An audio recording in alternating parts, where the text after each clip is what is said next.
Hello, hello. This is Laura Lark in Laura Lark Studios, and I just wanted to talk a little bit about the final presentation. Now, at the very least, what you're going to be doing is displaying your sketches in a display book. I got this one from Amazon. They're cheap. This one is 9 by 12. We've mostly been working 9 by 12 here, so it says something about, oh, it says it right there, 9 by 12.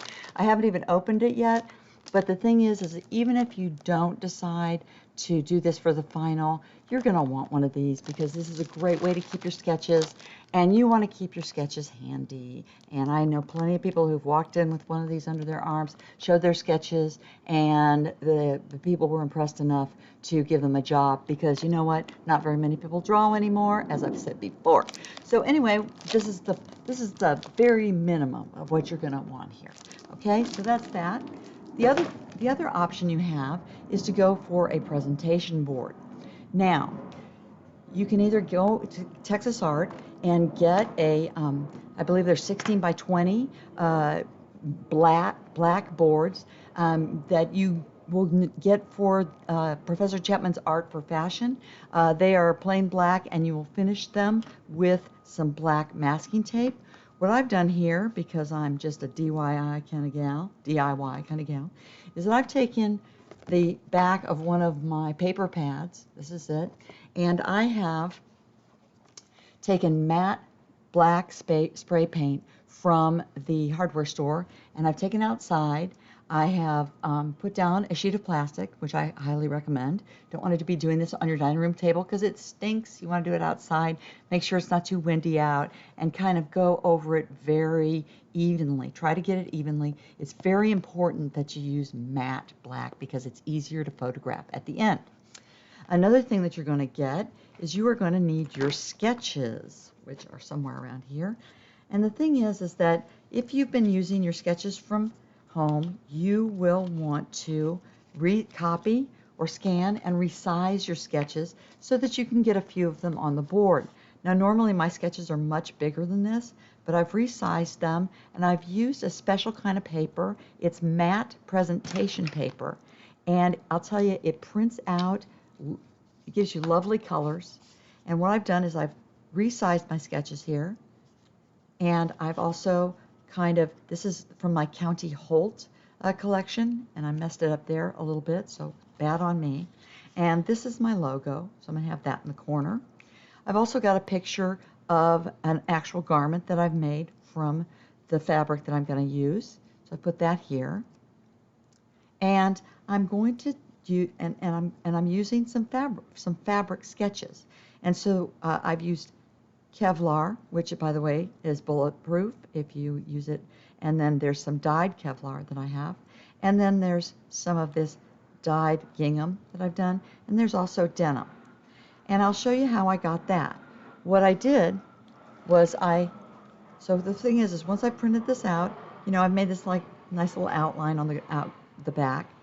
For the fabric samples, what you're going to want to do, and I'll move this out of the way very quickly, you want to you get the right side and the wrong side of your fabric, and you're going to take a 2-inch sample. It's very easy to get a 2-inch sample on the Kevlar because the rip stop lines show you where the grain is. So try to keep within the grain. And I've got this 2-inch by 18-inch ruler, so I can easily mark off 2 inches by 2 inches if I just go this way. And so here, I've got the back of my fabric, and to reinforce this, and you're definitely going to want to reinforce this if you use Kevlar. It's impossible to sew. You have to sew it on a heavy-duty machine. It'll ruin any regular machine, as I have learned. And you want to take Scotch tape. This is the worst Scotch tape in the world, but you want to take that Scotch tape, and you want to go over the lines on the back here. Okay? And you want to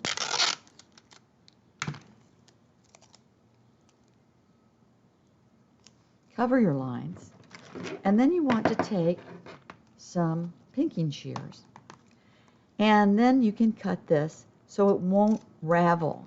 Now, Kevlar is notoriously hard to cut. Normally I have to use Kevlar scissors, which are electric, but I'm just going to do this for one of them because you can see that I am making my little 2-inch swatch. And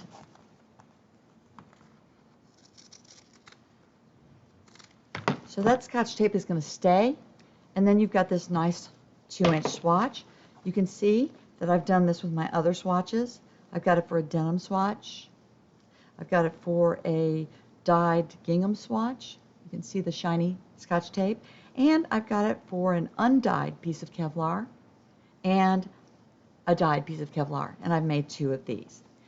Next thing I'm going to do is I'm going to arrange them on my board. And in a way, I feel like some of this stuff is a little too much the same size, and it's kind of messing around with my composition, which I'm going to talk to you about for our next module.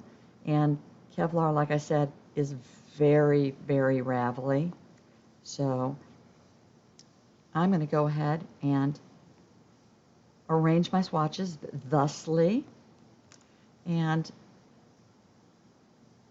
I'll see if I can't kind of pep things up a little bit. I may add a few little things to make the composition a little bit better. But for now, I'm okay, and I'm going to glue, or for the paper stuff, I can take a glue stick.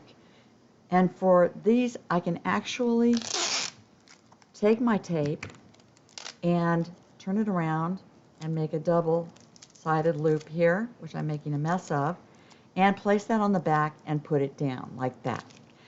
So actually, I'm not too bad with it. I think I am going to add some extra stuff for my final presentation, but for now, I think that's the way that I'm going to go. Now you can go for different sizes, you can go for different amounts of sketches, you can go for larger or smaller swatch. No, I wouldn't go any smaller than a 2-inch swatch. But you can resize this stuff and print it out at your leisure, and then later on I'll show you how you can quickly photograph this so it will turn out nice. Thank you.